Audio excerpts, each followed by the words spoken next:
Vamos a ir a la palabra de Dios en Hechos capítulo 7, para quienes están visitándonos y así. am, Contarles que estamos haciendo una serie en el libro bíblico, uno de los libros de la Biblia que se llama el libro de Hechos, que contiene la historia de qué pasó con los seguidores de Jesús después de la resurrección y la ascensión. La serie la llamamos Hasta lo último de la tierra. Leeremos en el capítulo 7 los versos 54 al verso 60.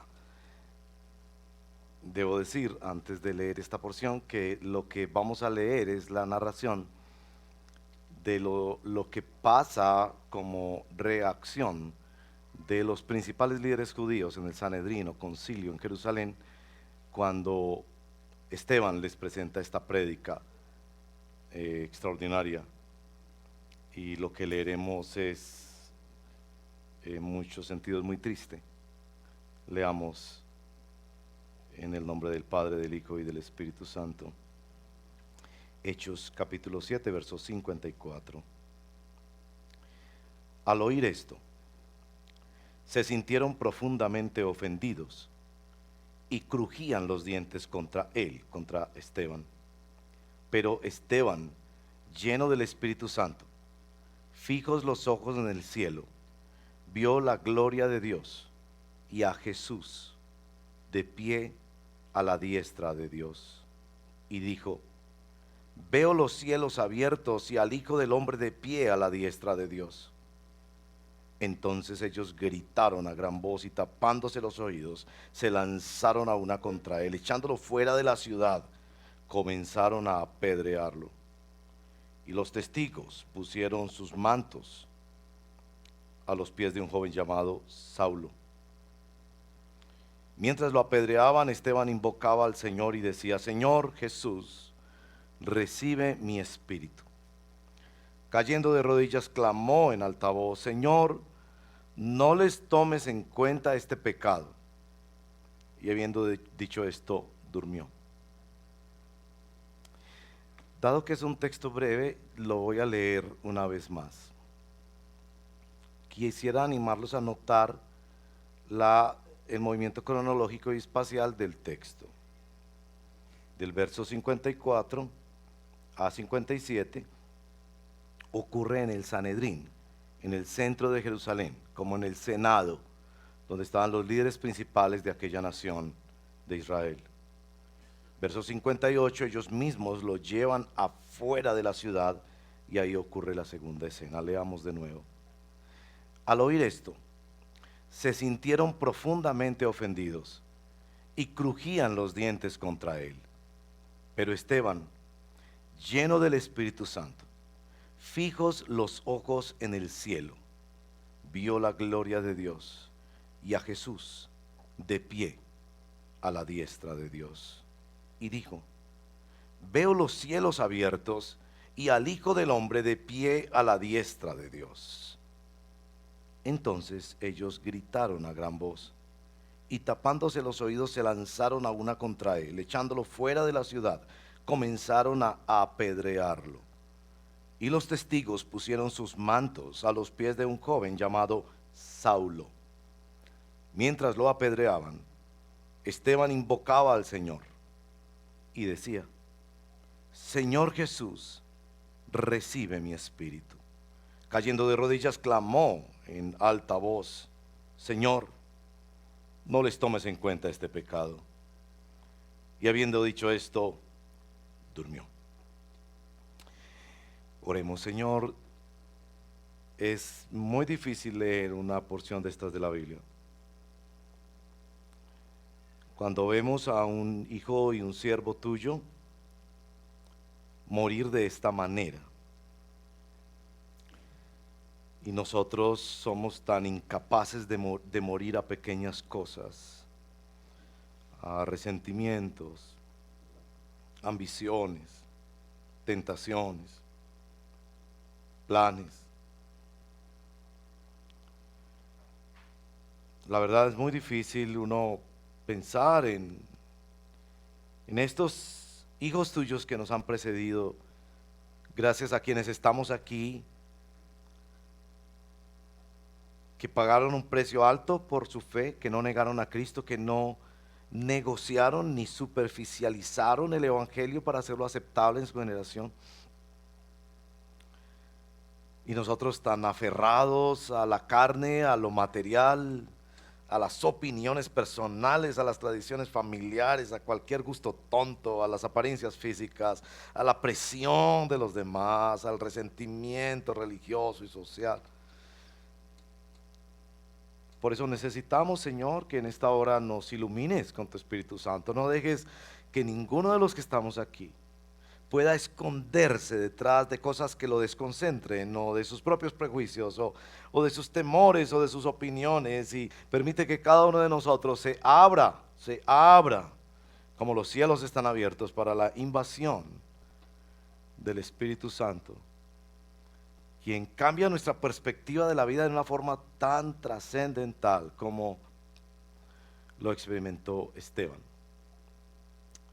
Te lo pedimos, Padre, en el nombre de Jesús nuestro Señor. Amén. Bueno, hasta ahora hemos visto en el libro de Hechos que el movimiento que llamamos el cristianismo, es decir, este asunto de seguir a Jesús, capítulo 1 es un movimiento de oración, capítulo 2 es un movimiento del Espíritu Santo, capítulo 3 es un movimiento centrado en Cristo y no en los milagros, capítulo 4 es un movimiento de unidad gozosa y sacrificial, capítulo 5 es un movimiento de santidad, capítulo 6 es un movimiento de servicio. En este capítulo aprenderemos que este es un movimiento de conversión, la doctrina de la conversión. De ahí el título de nuestra reflexión de hoy, que es la conversión del más duro.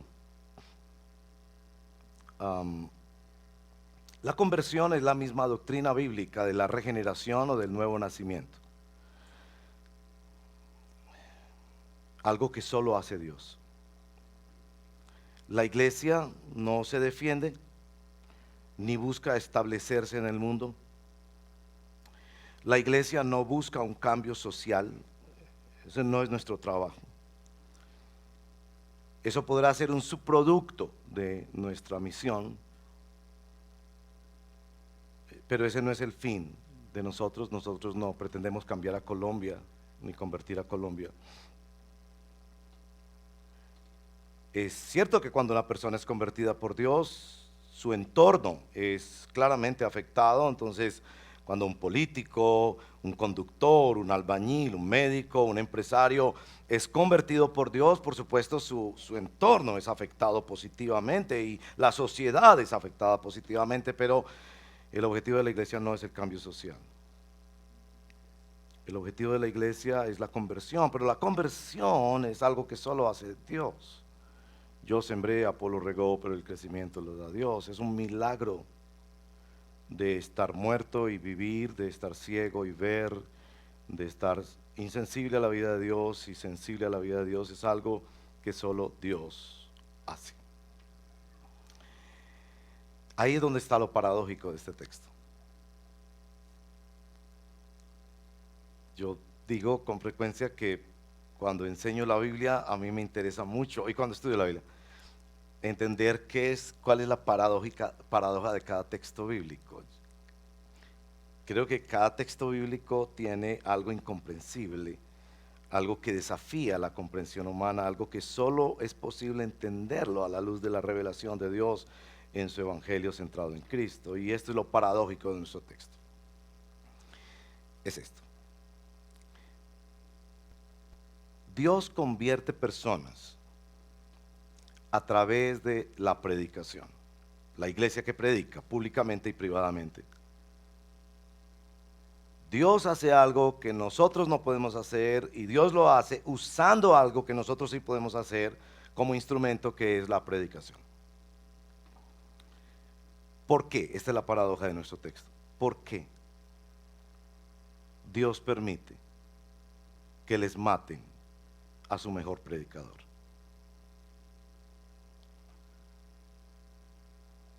¿Por qué?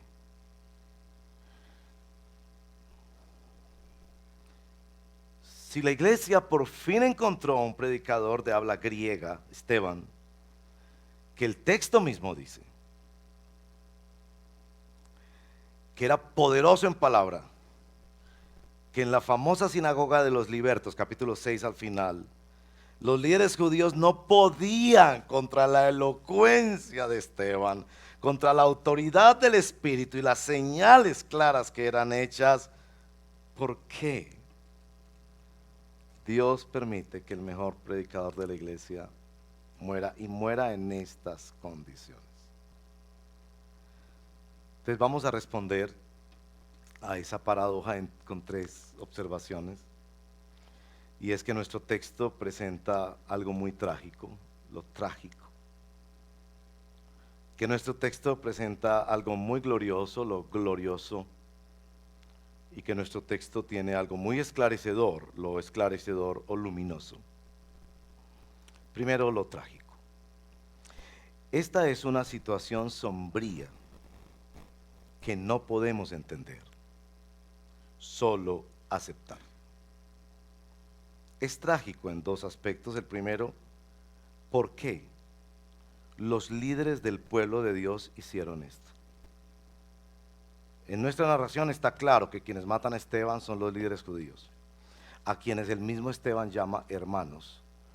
Conocían la Biblia, cantaban salmos como nosotros, pensaban que estaban haciéndole un favor a Dios. Eran los representantes del pueblo de Dios los que mataron a Esteban. Un juicio absolutamente injusto, buscan testigos mentirosos, final del capítulo 6, para llevarlo hasta el Sanedrín y acusarlo. No hay el juicio que dice el libro de Levíticos que se debe hacer con un blasfemo, no hay ningún juicio, sencillamente llevados por su cólera, lo matan, y lo matan de una manera despiadada y cruel. Casi uno piensa al final de este capítulo 7 que esos líderes judíos ganaron, porque en los episodios anteriores meten en la cárcel a Pedro, a Juan, hay toda esta reacción de por qué están poniendo patas arriba a la ciudad de Jerusalén, y ahora parece que por fin han logrado erradicar, porque en el capítulo 8 dice que una gran persecución se desató a causa de la muerte de Esteban, y vamos a saber que la iglesia de Jerusalén de ahí en adelante siempre, sí, hasta nuestros días, ha sido una iglesia muy débil.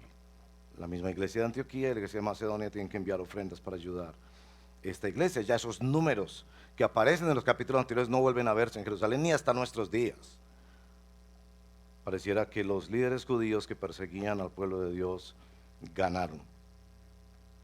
Lo más trágico de esta situación es que Dios no hizo nada.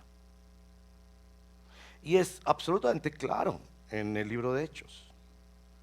Dios había enviado ángeles para librar de la cárcel, había abierto puertas de manera sobrenatural, había sanado cientos de personas a través de los apóstoles, los había protegido en alguna ocasión. De hecho, Pedro y Pablo son usados en dos diferentes ocasiones para resucitar muertos. Y uno podría pensar, bueno, deje que lo apedreen y después lo resucita y victoria para la iglesia, pero Dios no evitó la muerte de su hijo y de su siervo. Eso es trágico. Los puritanos, que son la época más luminosa, por lo menos de la literatura cristiana, sino también de la piedad cristiana, reflexionaron mucho sobre este asunto de la providencia de Dios. A nosotros nos gusta hablar de la providencia de Dios, pero de la providencia dulce de Dios. Cuando, por ejemplo, nosotros vemos cómo Dios orquesta cosas, mueve personas, situaciones y llega el trabajo esperado. O mueve personas y situaciones y llega la esposa o el esposo. O mueve las situaciones en un hospital y nosotros podemos ver la mano de Dios orquestando todo aquello y decimos, wow, la providencia de Dios. La definición de providencia en la teología es el gobierno soberano de Dios sobre todas las cosas, pasado, presente y futuro, para su gloria y para el bien de su pueblo. Así que nos encanta la providencia de Dios. Pero los puritanos, que fueron perseguidos, exiliados, muchos murieron en la cárcel y en la pobreza, meditaron mucho sobre la providencia de Dios. John Flavel, por ejemplo, escribió mucho sobre cómo prepararse para morir. A causa de la fe o sencillamente a causa de una enfermedad, cómo prepararse para morir, porque muchos de ellos murieron efectivamente a causa de la fe o exiliados. Y eso ellos lo llamaron las providencias amargas de Dios. Aquellas cosas que Dios pudo evitar, no es que no sea soberano o no pudiera evitarlas, pero no las evitó, como la muerte de un familiar. Y que lo único que nosotros podemos hacer ante esas providencias amargas de Dios es aceptarlas. Cuando no entendemos el por qué y el para qué, a veces sí entendemos el por qué y el para qué y pasan los años y podemos ver el por qué o el para qué. Pero en este caso Esteban no supo ni por qué ni para qué. Pedro había dicho cosas más graves ante el Sanedrín y a él no lo apedrearon. Él tampoco supo nada de esa historia del Saulo que cuidaba la ropa de quienes le apedreaban. Las providencias amargas que solamente tenemos que aceptarlas. Cuando nos vemos de cara a la muerte, quizás a una muerte no esperada, se hace más difícil de eso. Y John Flavel, que fue uno de los puritanos destacados en este tema de cómo el cristiano se prepara para la muerte, tiene un artículo que se los puedo pasar, lo pueden pedir en InfoRedil al final. La visión cristiana de la muerte. Él dice esto: la muerte debe hacernos el favor de quitarnos el velo de la carne, la vida animal que nos separa de Dios, antes de que podamos verlo y disfrutarlo plenamente. Segunda de Corintios 5:6, mientras estamos en casa en el cuerpo, estamos ausentes del Señor. ¿Y quién no estaría dispuesto a morir por el perfecto disfrute de Dios? Creo que uno miraría y suspiraría como un prisionero a través de las rejas de esta mortalidad. Oh, si tan solo tuviera alas como una paloma, me iría volando y descansaría. Salmo 55:6. Como doña Ruth, que ya los médicos le han dicho, llévenla a la casa, no la pongan a sufrir más con tratamientos, y ya está tan delgada, tan atravesada por todas situaciones de salud, y ella ora: Señor, yo me quiero ir contigo.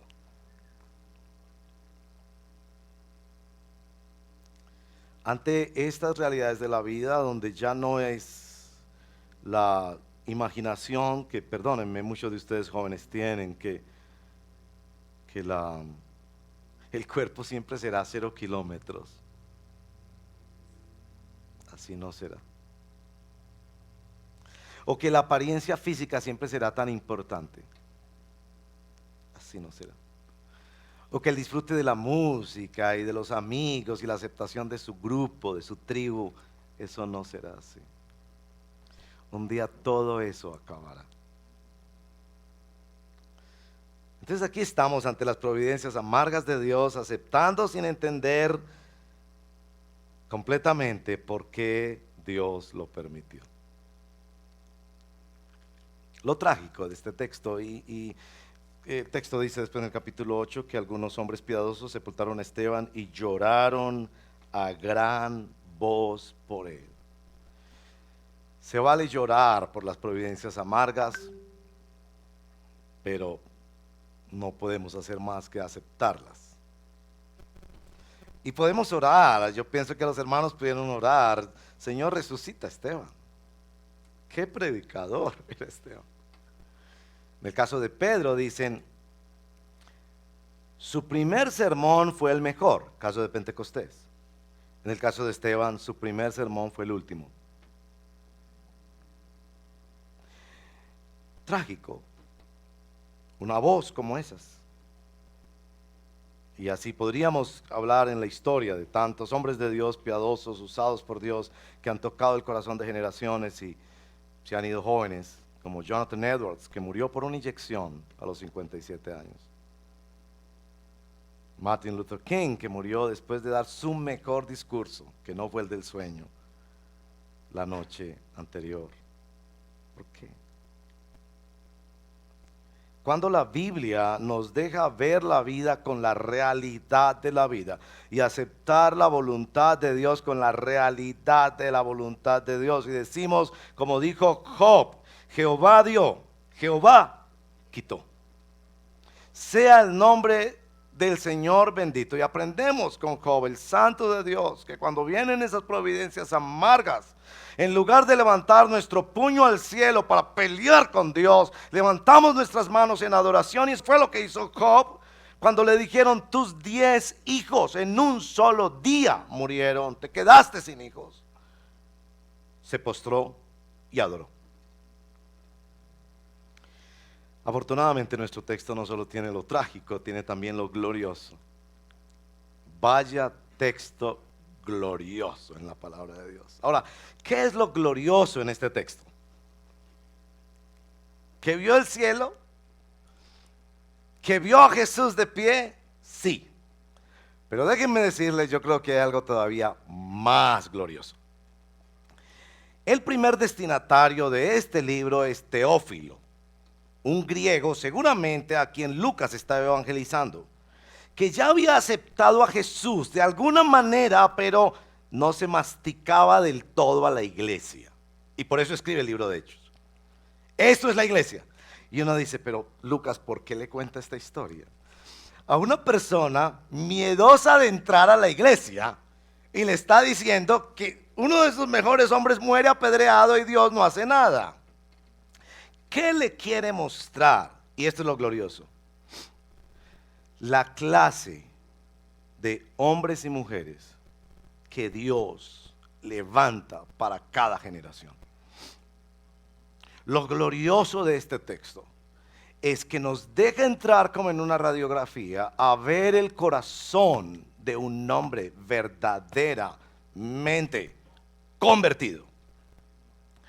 Porque hay muchas personas hoy en día, mi amigo, que están convencidos, pero no convertidos. Están convencidos de que es muy bueno traer a su familia a la iglesia. Y eso está bien.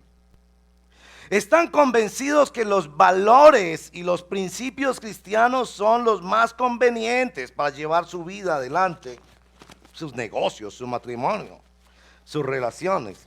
Y está bien. Pero no están convertidos.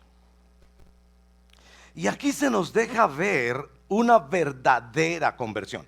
Eso es lo glorioso.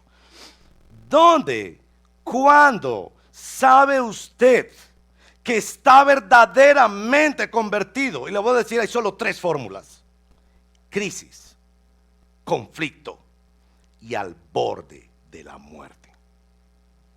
Es en esa instancia donde usted sabe de qué está hecho. Por supuesto, a mí me alegra cuando yo veo jóvenes levantando las manos, señoras recién llegados que lloran, todo eso. Está bien, está bien, está bien, está bien. Pero aquí, mientras le llueven las piedras de cara a sus propios verdugos, que de la manera más sediciosa y cruel lo están asesinando, ve la eternidad, ve a Jesús, ve el cielo abierto y ve a Jesús victorioso recibiéndolo en el otro lado. Por Dios, por Dios. Yo sé que a usted le interesa ser bello o ser bella. Yo sé que a usted le interesa disfrutar la vida, viajar. Yo sé que usted tiene planes. Yo sé que usted quiere lo mejor para su familia, está ahorrando para tener su casa, etcétera, etcétera, etcétera. Pero usted va a mostrar de qué está hecho, no cuando consigue esas cosas, sino cuando se vea en una situación así. Capaz de ver la eternidad, de vivir como viendo al invisible, de ver el otro lado. Por favor, cuando es capaz de perdonar. Ahora, aquí hay en este texto una teología del perdón, para ver si por fin salimos de esa idea vaga del perdón terapéutico. El perdón terapéutico es muy egoísta. Yo perdono al otro para hacerme un bien a mí mismo.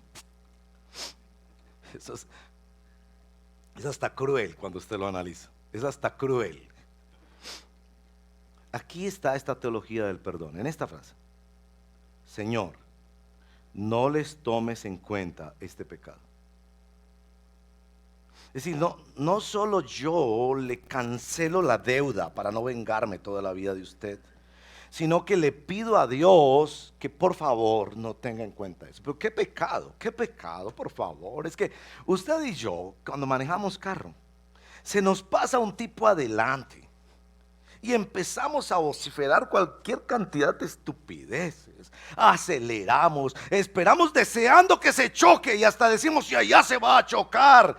Y bendigo a las esposas, porque las esposas son las que nos cuidan. Y dice, ya no, que usted es pastor, pues. No, que usted habla tan bonito allá. Y mire, pues. Solo porque un señor se nos pasó adelante, vaya usted a saber que ese señor va apurado porque lo han llamado, porque tiene un familiar ingresado en urgencias en el hospital. Vaya usted a saber. Contrastado con un individuo a quien en este momento le están lloviendo las piedras, lo están asesinando de la manera más cruel y despiadada. Esto es un corazón en el que algo ha hecho Dios. Aquí no hay religión de esa consumista, es que se siente tan rico cuando uno va al Redil y uno sale todo descansadito. Mire, yo pues por supuesto me encanta saber que usted sale descansadito, pero el cristianismo es otra cosa. El cristianismo es un asunto de un cambio interior que solo lo hace Dios. Y entonces aquí en este texto se nos presenta la oportunidad de ver esas dimensiones de un corazón cambiado por Dios. ¿De dónde viene eso? Podríamos decir simplemente, Dios lo hizo. Pero ¿cómo lo hizo Dios? El texto nos dice que está lleno del Espíritu. ¿De qué está lleno usted? ¿De ambición? ¿De rabia? ¿De dolor? ¿De planes? ¿De críticas? ¿De deseos? Este hombre vivía lleno del Espíritu Santo.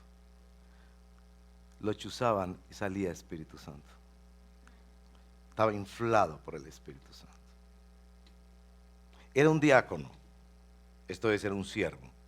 Ese asunto de que uno ya no vive para sí mismo, sino para hacer algo para los demás, es una evidencia del nuevo nacimiento, porque somos visceralmente egocéntricos.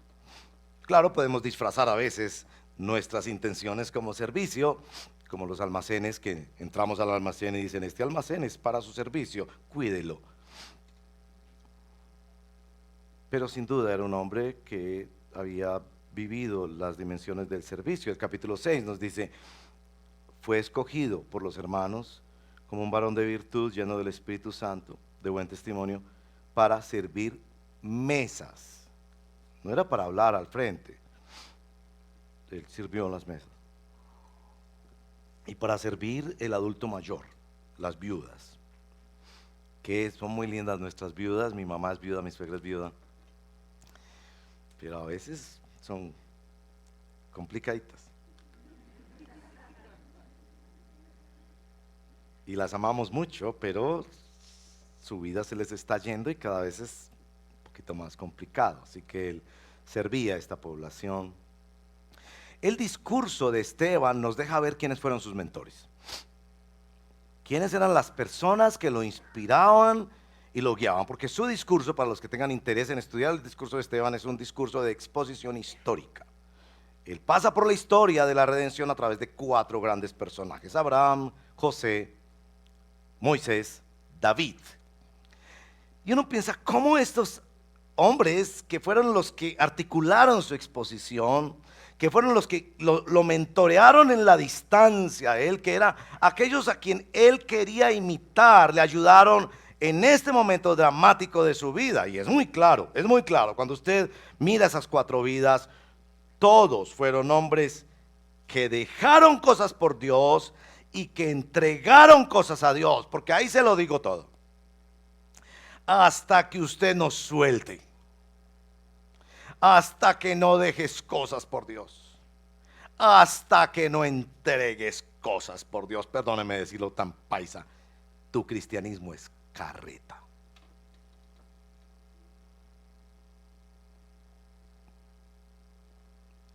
Porque no vas a poder retener a Cristo si tus manos están ocupadas en otras cosas. Abraham había dejado su tierra y su familia para ir a un lugar que ni sabía dónde Dios lo iba a llevar. José había vivido el rechazo, el maltrato, la esclavitud, la prisión, aún de sus propios seres queridos, a causa de su fidelidad a Dios. Y dice Esteban en su discurso, pero Dios estaba con él.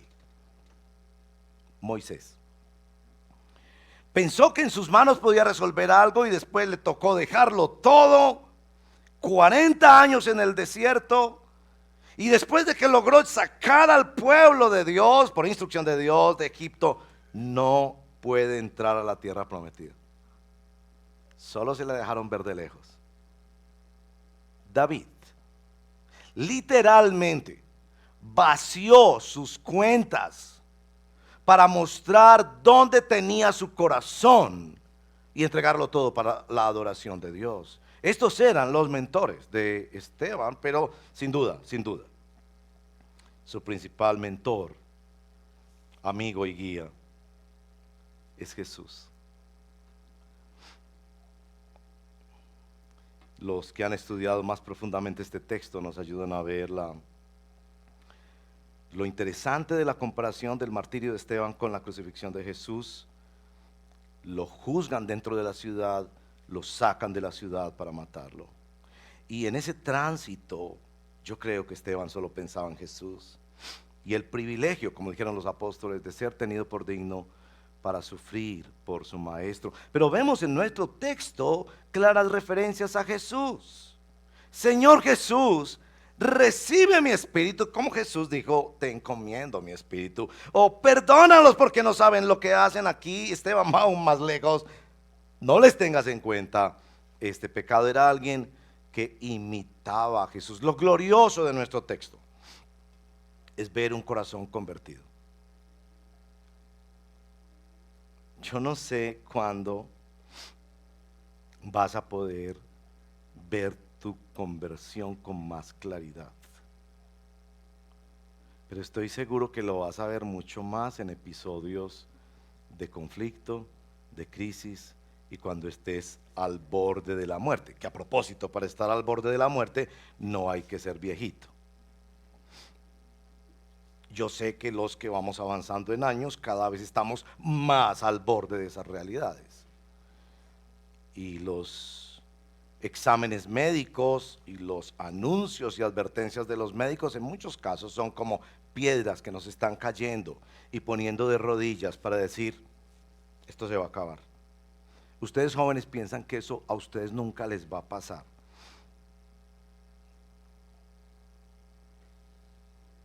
Bienaventurado el joven que piense como un viejo. Y esto es lo glorioso de alguien que puede llegar a este límite de la vida, a este borde de la eternidad y comprobar y dejarnos comprobar que Dios sí puede hacer un cambio en el corazón humano y desvestirlo de las idolatrías del cuerpo, del dinero, del sexo, de la fama, del poder, para contemplar a Cristo como su todo y ver los cielos abiertos. Precisamente en eso de la conversión es donde está lo esclarecedor de nuestro texto. Lo esclarecedor en nuestro texto se refiere a la persona de Saulo, que ustedes ven allí en el verso número 58. Dentro de 15 días les hablaré sobre un tema que es muy interesante en estudio bíblico, y es qué papel jugó Pablo en la redacción del libro de Hechos.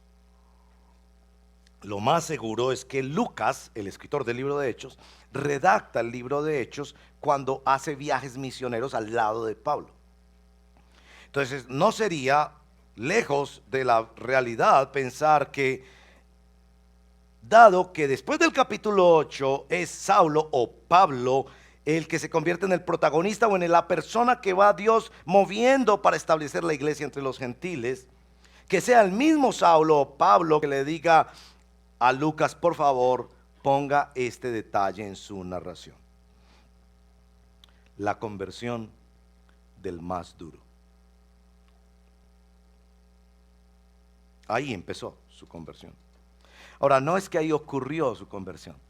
Si usted va al capítulo 8, como veremos la próxima semana, él siguió creciendo en su odio y en su liderazgo de odio contra la iglesia. De hecho, se convirtió en un líder del movimiento opositor del cristianismo, y ya no solo en Jerusalén, sino que iba a otras ciudades a atrapar, encarcelar y aún asesinar a otros líderes cristianos. Es ese Saulo el motivo de la terminación de este capítulo para decirnos: mire los planes que Dios tiene.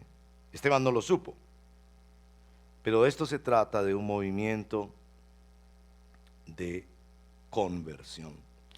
Y eso se va a evidenciar en los siguientes capítulos, porque ustedes van a notar tres grandes conversiones de aquí en adelante en el libro de Hechos. La conversión del etíope eunuco, que seguramente era un homosexual, cuidador de un harén real, un hombre de mucha dignidad, de mucha competencia y confianza en el reino de Etiopía. Después verán la conversión del mismo Saulo, pero también la conversión de Cornelio.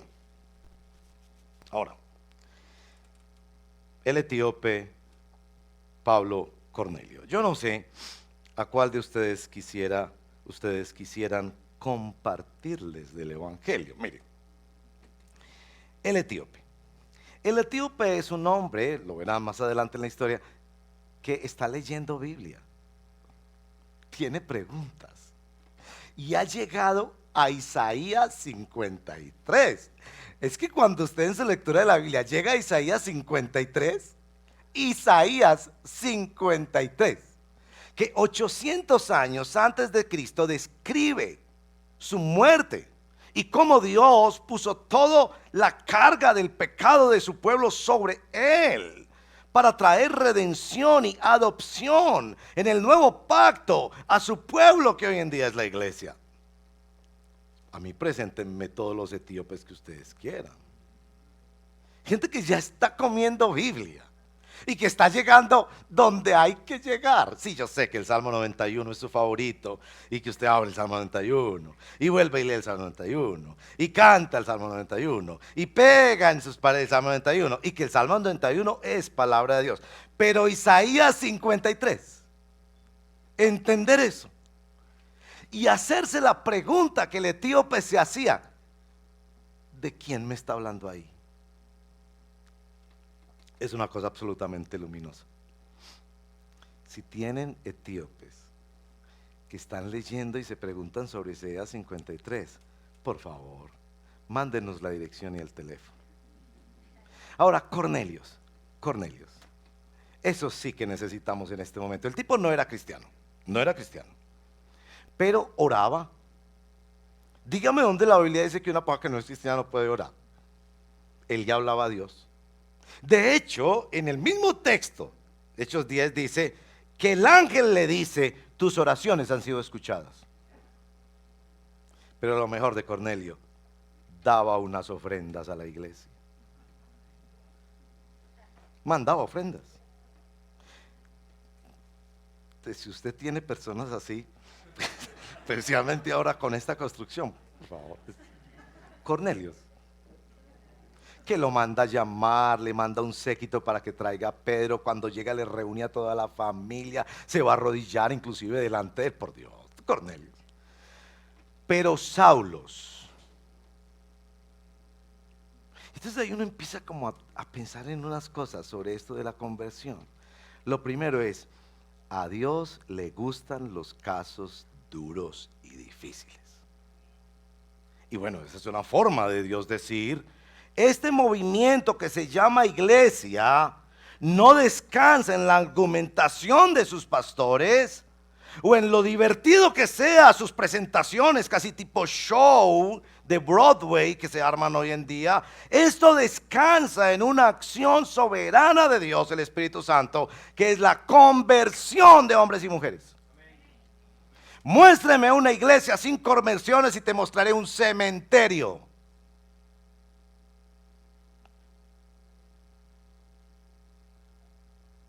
Y a Dios le gustan los casos duros.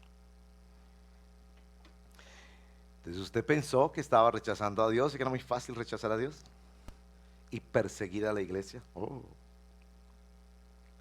E imponerse sobre esa nueva idea extraña de personas que dicen que hablan con Dios, que Dios les perdona eternamente sus pecados, que Jesús resucitó, que ascendió, que vendrá por segunda vez. Y usted dice, eso lo voy a acabar con la filosofía, el materialismo dialéctico, las ideas postmodernas. Lo voy a acabar. Bienvenido, Saulo. Y por eso en el encuentro del Señor con Saulo le dice, Saulo, Saulo, ¿por qué me persigues? ¿Tú piensas que estás persiguiendo un grupo de personas? A Dios le gustan los casos duros. Pero hay que hacer una aclaración sobre los casos duros. Todos somos casos duros. No me venga a decir que porque no, a mí me invitaron un día a la iglesia y yo sentí un calorcito, y cuando menos pensé estaba llorando y diciéndole a otra persona, dígame cómo hago para entregarme a Cristo. Y ese día me entregué a Cristo. Yo le diré, gloria a Dios. Pero ¿usted cree que por eso usted fue un caso fácil? ¿Usted cree que Dios no estaba trabajando en su corazón desde antes? Derribando barreras, quitando orgullos, miedos, ambiciones, liberando su corazón para que en usted ocurriera la misma cosa que ocurre en todos nosotros. Es que todos nosotros íbamos camino al infierno. ¿Usted ha pensado eso? Todos, a una. Éramos inútiles, rebeldes contra Dios, sin esperanza, sin Dios en el mundo, ajenos de los pactos y de las promesas, sin la vida de Dios, muertos en nuestros delitos y pecados, ciegos a la realidad espiritual. Que Dios haya actuado de una manera así o asá, en un proceso de 1 año, de 10 años o de 5 segundos, no quiere decir que tú fuiste un caso fácil. Nunca pienses eso. Sería el acto más perverso de orgullo contra Dios. Que tú digas, no, yo fui un caso facilito para Dios, pero mi primo no. Tú eras un condenado a muerte por la justicia divina como todos los demás. Sencillamente Dios usó un método diferente. Dios te ablandó, te atrajo, te movió, te quitó, te puso, te llevó, te trajo, envió personas, hizo lo que Él quiso hacer para traerte a sus pies, para que conocieras de la gracia de Dios en Cristo. Sin duda Dios trabaja a través de la predicación de la iglesia, y eso nos lleva un poco a nuestras conclusiones. La primera conclusión: nuestro primer trabajo no es evangelizar. Nuestro primer trabajo es ver a Jesús y ver el cielo abierto. Quizás eso sea lo más evangelizador en un sujeto, que mientras lo apedrean, perdona a sus enemigos y ve el cielo abierto recibiéndolo, y eso puede ser lo más poderoso que Dios haya usado en la vida de Pablo cuando pasó esos 3 días ciego. Veremos en el capítulo 9 eso, pensando, ¿qué clase de persona es esta? Lo segundo, sí, somos llamados a predicar, pero recordando que las personas no se convierten o no son convertidas a causa de nuestros argumentos teológicos.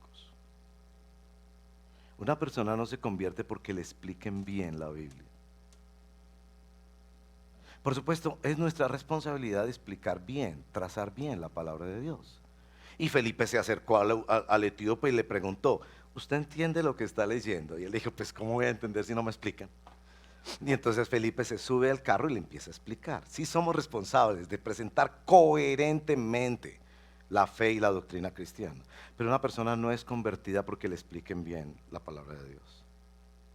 Una persona es convertida porque conoce a Dios, o mejor, como dice San Pablo, porque a Dios le place revelarse a Él. Eso nos lleva a la conclusión, y para la conclusión yo quiero mencionarles una palabra. Inventé una palabra para la conclusión. La palabra es orangelizar. Aquí inventamos palabras también. Orangelizar. A mí me parece que todos nosotros tenemos por lo menos un Saulo en nuestra vida. Ahora, permítame dividir esa observación, porque puede ser que el Saulo eres tú, y que Dios te está diciendo esta mañana, tu conversión no depende de que tú respondas todas las preguntas, sino que Dios te traiga humillado a Él, que Dios haga algo que tú mismo no puedes hacer. Que tú piensas que tú te vas a convertir respondiendo todas las preguntas, para que después tú digas, no, yo me autoconvertí. Puede ser que el Saulo eres tú, pero puede ser que hay un Saulo en tu vida, por lo menos uno. Yo creo que todos tenemos por lo menos uno. Una persona que a ojos humanos, no lo vemos como un Cornelio o un etíope, sino como un Saulo. Contrario a la fe, dándole las espaldas a Dios. Y el peor error que nosotros hemos hecho es de dejar de orar por esa persona. Por eso digo, orangelizar. Y pensamos que el día que vamos a ocuparnos de clamarle a Dios por su conversión es el día en que nos deje hablar con Él. Yo sé que en su lista de oración usted tiene peticiones por la salud de familiares, por provisión especial, por sabiduría de Dios para su vida, su familia, sus negocios. Y esas oraciones son importantes y veremos misericordias de Dios en abundancia en esos campos. Pero creo que en primer lugar en nuestra lista deben estar nuestros Saulos. ¿Cuál es su Saulo o su Saula? Todo cristiano verdadero habrá de tener Saulos alrededor, que desafían su fe y su entendimiento del evangelio. Piensa, no, ese ya le dio la espalda, ese un día estuvo en la iglesia, pero ya se fue. Se fue de la iglesia, pero no de las manos de Dios. Y hemos de clamar por este milagro extraordinario de la conversión. Hemos de clamar que Dios envíe obreros. Hemos de clamar que Dios toque sus corazones, que los azote con sus bendiciones, para que, como dice Romanos 2:4, sean atraídos al arrepentimiento por la bondad de Dios. Que Dios abra su entendimiento, que Dios corte relaciones que son tóxicas en su vida, que Dios haga lo que el hombre no puede hacer. Y claro, debemos estar listos para también compartirles el evangelio cuando sea el momento. Nuestra oración y nuestra evangelización deben estar dispuestas al martirio. Como que en nuestro texto el Señor nos está diciendo como iglesia, miren el precio que yo quise que se pagara para convertir un Saulo. Él es Dios. La conversión de Saulo costó la vida del primer mártir de la iglesia.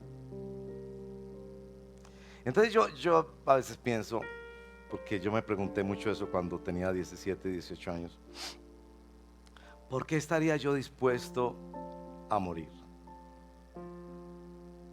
Esta mañana los niños de la del Redil Junior recogieron una ofrenda,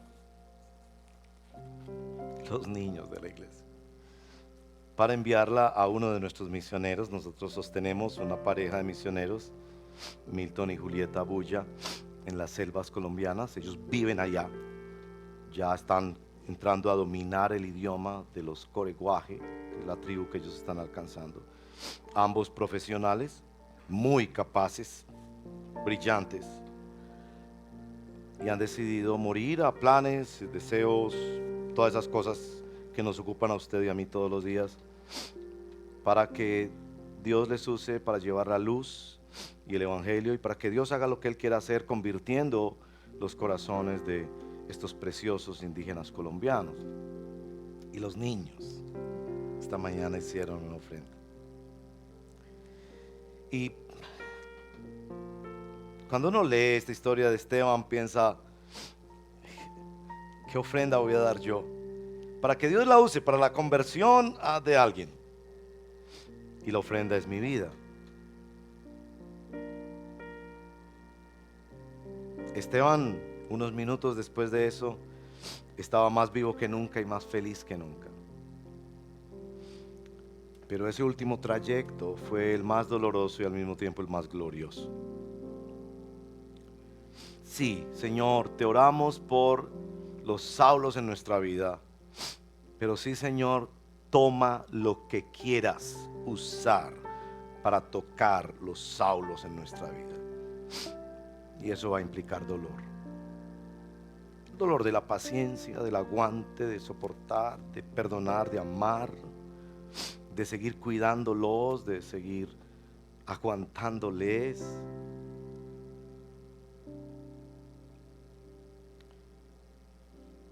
Somos usados por Dios para una obra que solo Dios puede hacer.